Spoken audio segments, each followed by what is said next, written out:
Hey guys, welcome to another episode of the My Pocket Preceptor podcast. Tonight we are going to be talking a little bit about your nurse residency program. We already talked to you about how to apply for it and how that it is the gold standard for you when you are starting out in your nursing career. Now I want to talk to you a little bit about your preceptor and what to expect. If this is your first time on the channel, welcome. My name is Tanya. I've been a nurse for over 17 years and a nurse practitioner for the last 12 years. I'm also a nurse educator and an amazing nurse mentor. The intention on this channel is to help you build your confidence and your skills to help you thrive in your first year of nursing. So let's get into today's video. Today, we're going to be talking about your preceptor. So your preceptor is going to play so many different roles for you when you start working on your particular unit or in your particular institution. One of the primary things that your preceptor is going to do is to be your protector. So they will be advocating for you based on the assignments that you get, based on the patient load and the acuity of the patients that you get. And they also may even be protecting you from some of the doctors or other colleagues that they know may be a little bit abrasive. So they'll also be able to help you protect your license because they are going to teach you the skills and the critical thinking that you need in order to be a safe practicing nurse. Another thing that your preceptor is going to be is a socializer. So they're going to help socialize you and get you acclimated to the culture on the floor.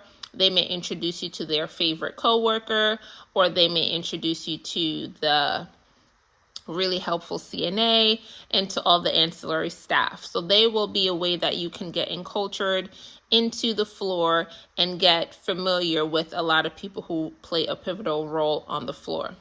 The last role that they'll play is of an evaluator. So they will be evaluating your skills, your critical thinking. They'll be working with you to ensure that you're able to provide safe practice for your patients and to evaluate you to see if you need to stay on the orientation a little bit longer or if it's the appropriate amount of time that you are getting on your orientation schedule. Some of the downfalls of having a preceptor that some new nurses don't like is that they may not have one primary preceptor. In fact, they may have a different preceptor every few weeks if their primary preceptor goes on vacation or if there's changes in the schedule that happened unsuspectingly.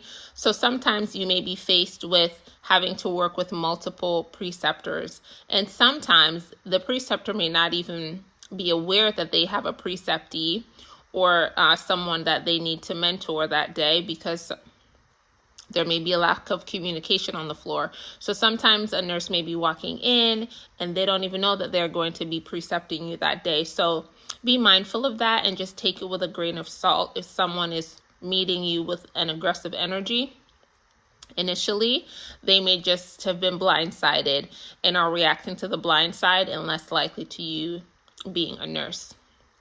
The last thing I want to talk about is understanding that when you're working with a new preceptor, just go ahead and tell them what you have accomplished so far, and then also share with them your goals for that particular shift. What that's going to do is going to sometimes decrease the frustration that we may have where we feel like we have to prove ourselves to the preceptor every single time we're working with someone new. So with sharing with them what you've done, you give them a little bit about your clinical skills and your critical thinking abilities. It also reinforces that you know the information and you know the unit, and then they can also share with you some great tips and tricks that has worked for them on the floor. If this has been helpful to you, please